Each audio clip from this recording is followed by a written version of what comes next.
మరి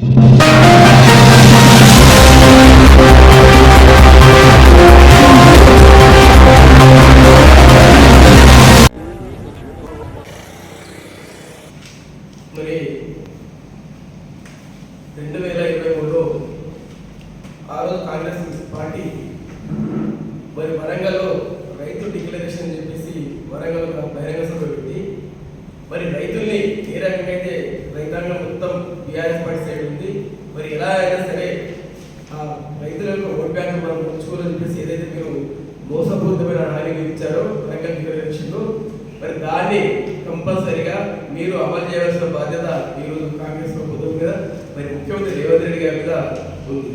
ఎందుకంటే మీరు ఇచ్చినటువంటి 6 గ్యారెంటీలలో 420 హామీలలో మరి రైతాంగానికి మీరు ముఖ్యంగా 9 హామీలు ఇచ్చారు.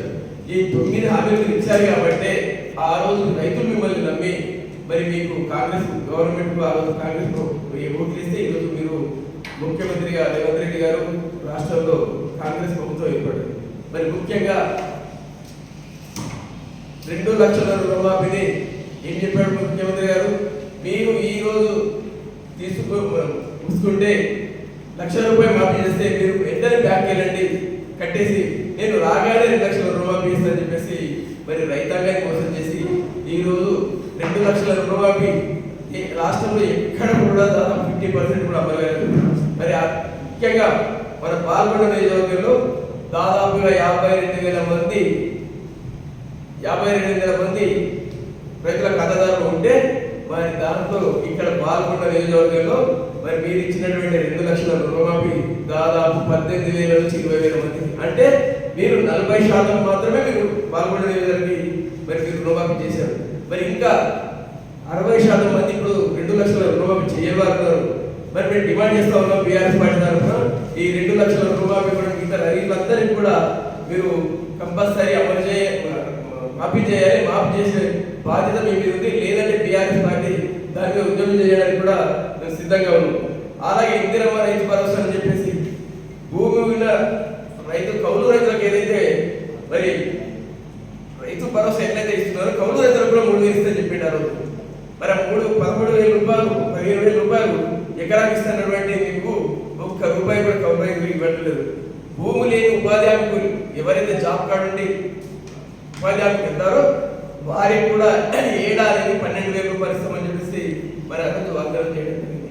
మరి అన్ని ఈ వాగ్దానం చేయడం వల్లనే మీకు ఓట్లు చేశారు కాబట్టి ప్రభుత్వం మీరు ఈరోజు ప్రభుత్వంలో ఉన్నారు. అలాగే అన్ని పంటలకు మనం ఏదైతే తెలంగాణ రాష్ట్రంలో పండిస్తామో ప్రతి పంటను కూడా ప్రభుత్వమే కొనుగోలు చేస్తుంది. ప్రభుత్వమే కొనుగోలు చేసి మద్దతు ధరతో పాటు అన్ని పంటలకు కూడా బోనస్ ఇస్తామని చెప్పేసి ఆ రోజు దొంగ మాట చెప్పినటువంటి రేవంత్ రెడ్డి గారు ఈరోజు మరి ఒక్క పంటకు కూడా బోనస్ ఇవ్వట్లేదు. మరి గత మొన్న సల్ల పంటకు మాత్రం ఇస్తున్నాం, అప్పుడు చెప్పిందేమో దొడ్డు కానీ సన్న కానీ ప్రతి గింజ కొట్టమన్నాం. అలాగే మిగతా పంటలు కూడా ఏదైనా కావచ్చు ప్రతిదీ కూడా కొట్టమని చెప్పేసి ఈ రోజు మరి రైతాంగాన్ని నట్టంట వస్తున్నారు. కాబట్టి దీన్ని కూడా మీరు కంపల్సరీ ప్రతి పంటకు కూడా బోనస్ ఇవ్వాల్సిన అవసరం ఉంది. అలాగే మూతపడ్డ షుగర్ ఫ్యాక్టరీ ఏదైతే ఉందో ముత్యంపేట కావచ్చు, గోదల్ల కావచ్చు, మరి మా ప్రభుత్వం రాగానే కంప్లైంట్ చేసి మళ్ళీ రీఓపెన్ చేస్తామని చెప్పేసి మీరు పోస్టింగ్ చేసి మరి ఈరోజు మీరు కూర్చోవడం జరిగింది. అలాగే పసుపు బోర్డు కేంద్రంలో బీజేపీ పార్టీ మరి పసుపు బోర్డు ఇస్తలేదు. మేము రాష్ట్రంలో మేము ముఖ్యమంత్రిగా మా ప్రభుత్వం ఏర్పడితే పసుపు బోర్డుతో పాటు మరి పసుపుకు మద్దతు ధరగా ₹18,000 ఇచ్చి అవసరమైతే ప్రభుత్వమే కొంటని చెప్పి ఆ రోజు వాగ్దానం చేశారు. ఇదేదో మేము ఇక్కడ ప్రెస్ మీట్ పెట్టి అవగాహన చెప్పడం లేదు. మీరు అప్పుడున్నటువంటి పిసిసి ప్రెసిడెంట్ గా రేవంత్ రెడ్డి గారు వరంగల్ మీటింగ్ లో మీరు చెప్పినటువంటి వాగ్దానం ఇది. అలాగే వివిధ కారణాల వల్ల తక్షణమే ఎవరైనా చనిపోతే పంట బీమా గతంలో బీఆర్ఎస్ గవర్నమెంట్ కేసీఆర్ గారు ఉంటే ఈ రోజు ఎవరైనా చనిపోతే రేపు మార్నింగే ఏవో గారు వాళ్ళ ఇంటికి వెళ్ళి ఎక్కడ వాళ్ళు తిరగాల్సిన అవసరం లేదు, ₹1 కూడా పెట్టాల్సిన అవసరం లేదు. మరి ఏవో గారి ఇంటికి వెళ్ళి మరి తక్షణమే అన్ని అప్లికేషన్స్ కంప్లీట్ చేసి నెల రోజుల లోపలనే 5 లక్షల చెక్కును మరి ఆ రోజు ఇవ్వడం జరిగింది. మరి అలాగే రైతు కూలీలు భూమి లేని రైతులకు కూడా రైతు బీమా తీస్తామని చెప్పారు. ఏదైతే రైతు కూలి పోతారో రైతాంగానికి ఆ రైతుకు భూమి లేకపోయినా సరే వాళ్ళకు కూడా బీమా పెట్టి మరి వాళ్ళకు కూడా ఈరోజు రైతు బీమా వర్తింపజేస్తారని మోసం చేసి మరి ఇంతవరకు రైతుకు కూడా మీరు ఇచ్చినటువంటి సందర్భం లేదు. మహాత్మా గాంధీ వ్యవసాయ పథకాన్ని కూడా ఏదైతే మామూలుగా ఉపాధి హామీ పథకం ఉందో దాన్ని రైతాంగానికి అనుసంధానం చేస్తారని చెప్పేసి ఖచ్చితంగా మేము ప్రమాణ స్వీకారం చేసిన మొదటి రోజే మరి దాన్ని మేము అమలు చేస్తాం, ఉపాధి హామీని మొత్తం రైతాంగానికి అనుసంధానం చేస్తామని చెప్పేసి మరి ఆ రోజు తప్పుడు వాగ్దానం చేసినటువంటి ఈ రోజు ముఖ్యమంత్రి రేవంత్ రెడ్డి గారు అసైన్మెంట్ భూములు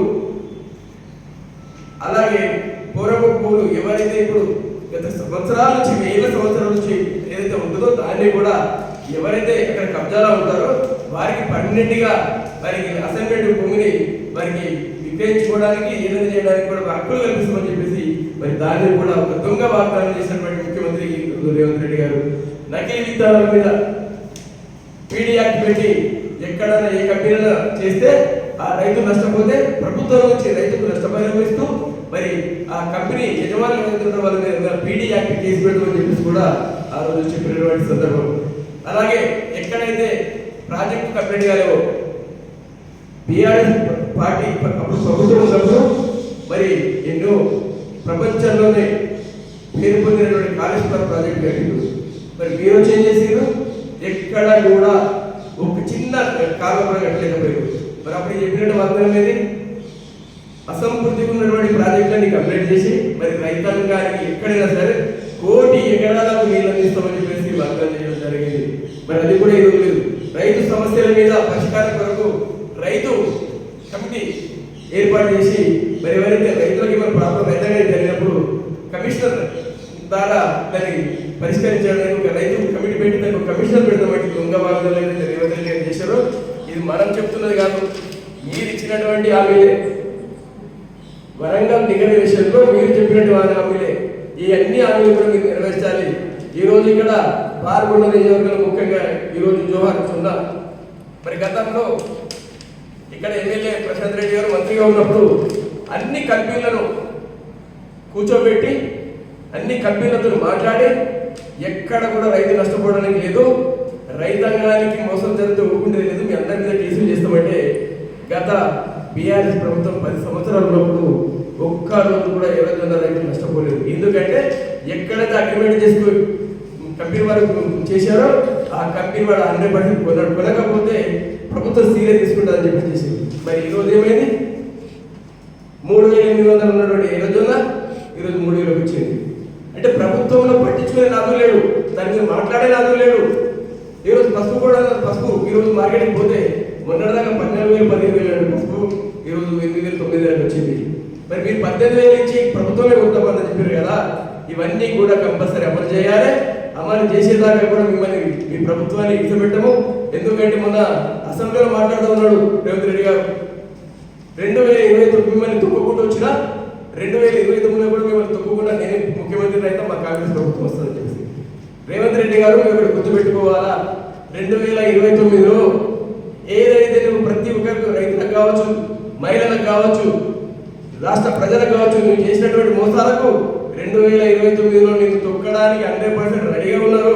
ఎందుకంటే ప్రభుత్వం ఇక 2 సంవత్సరాలు 3 సంవత్సరాలు ఉంది కాబట్టి ఓపికతలు ఉన్నారు. మీకు వచ్చే ఎన్నికల్లో కాంగ్రెస్ పార్టీని భూస్థాపితం చేయడానికి తెలంగాణ రాష్ట్ర ప్రజలు సిద్ధంగా ఉన్నారు. అలాగే ఏదైతే అమలు కాని హామీలు ఏదైతే తెచ్చి అమలు కోసం మేము ఖచ్చితంగా బీఆర్ఎస్ పార్టీ తరఫున ప్రతిరోజు కూడా రైతాంగాల తరఫున రైతుల తరఫున మేము పోరాడుతూనే ఉంటాం. ఇచ్చినటువంటి హామీలు మీరు నెరవేర్చేదాకా కూడా మేము రైతాంగం తరఫున ఉద్యమం చేస్తామని చెప్పేసి ఈ సందర్భంగా రేవంత్ రెడ్డి గారికి కాంగ్రెస్ పార్టీని హెచ్చరిస్తా ఉన్నాం. ఖచ్చితంగా మీరు ఇచ్చినటువంటి 420 హామీలు 6 గ్యారెంటీలు అమలు చేయాల్సిందే. అమలు చేయకపోతే ఖచ్చితంగా మీరు 2029లో ఇక్కడ ఉన్నటువంటి రాష్ట్ర ప్రజలు మిమ్మల్ని ఖచ్చితంగా భూలోకంలో పాతాళానికి తొక్కిస్తారని చెప్పేసి కూడా హెచ్చరిస్తూ ఉన్నాం.